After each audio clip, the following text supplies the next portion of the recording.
With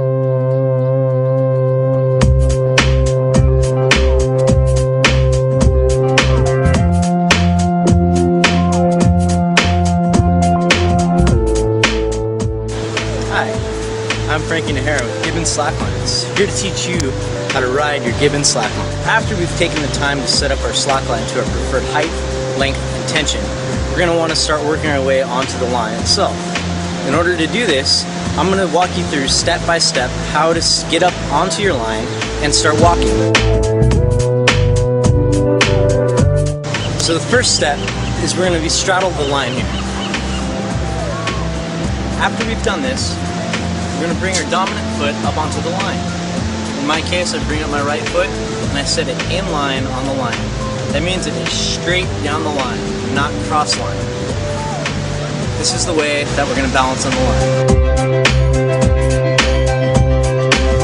The next step is to look down the line. Don't look down at your feet, but rather look down the line.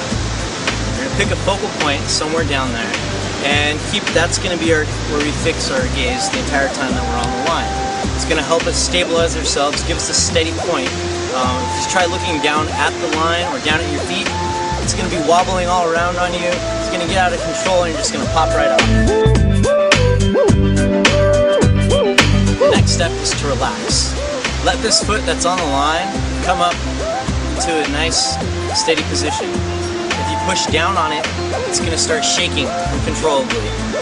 So keep as much weight as you can on the ground. So raise our hands up above our head. Keep your elbows in line with your ears. We're going to use our arms to help us balance on the line. So now I'm ready to get onto the line. Put my dominant foot on the line, in line, of course, with the slack line. My focal point is down the line and not at my feet. My arms are up at my elbows, above my head. And in order to get up, I'm going to jump off of my grounded leg and transfer that weight onto my feet. So when I stood up on the slack line, you might have noticed that I kept one leg off of the line. I didn't immediately put it onto the slack line. I did this because it's easier to balance on one leg than it is balancing on two. It's because your leg acts as another weight that you can move around to help you balance on the line.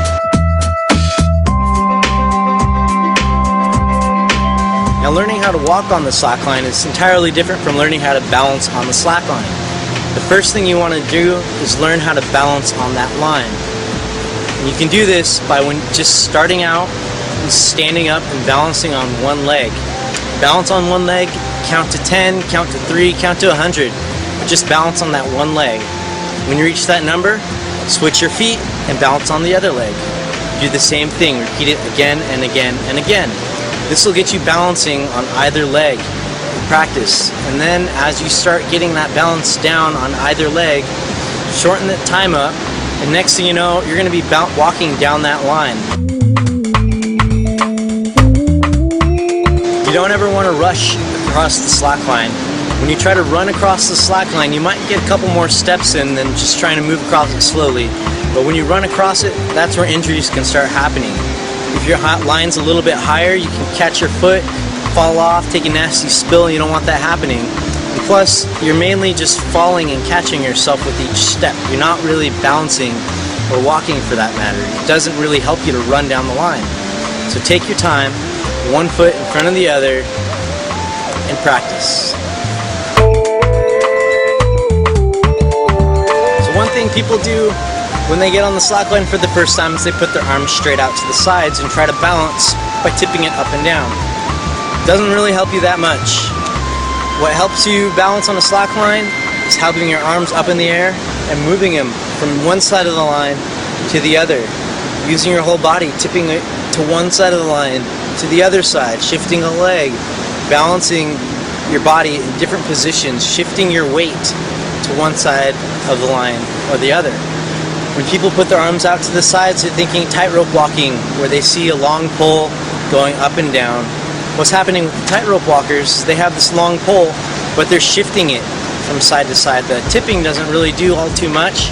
It's mainly the shifting of that pole from one side or the other that shifts more weight to one side or the other, which is what we do but we do it with our arms as opposed to a pull out to the sides.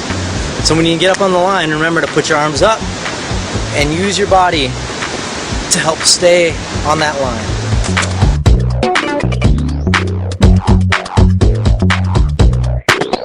Now another thing people will do when they get on the line and start taking their first steps is they'll start stepping cross line.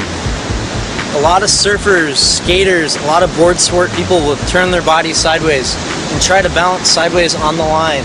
That works great for those, but for slacklining, we want to keep our body straight and in line. So like I said earlier, one foot in front of the other, straight down the line, not cross-lined.